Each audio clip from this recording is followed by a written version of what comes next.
राम जी को जनक नंदिनी। क्या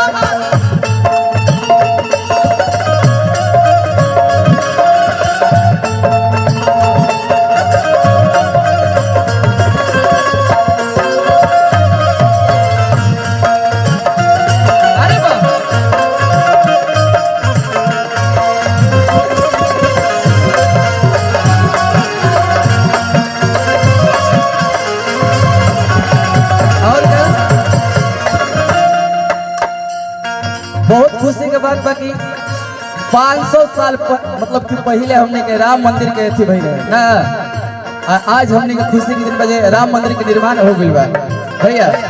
और का एक सखी ने कहा कि के लिए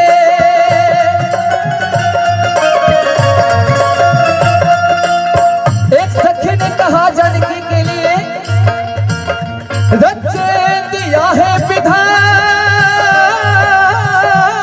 ने जोड़ी सुधर।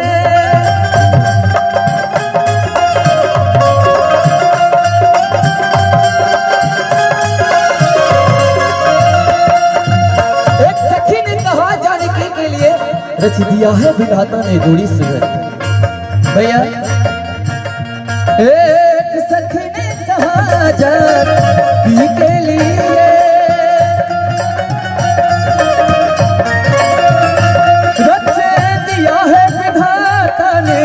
जोड़ी सुधर।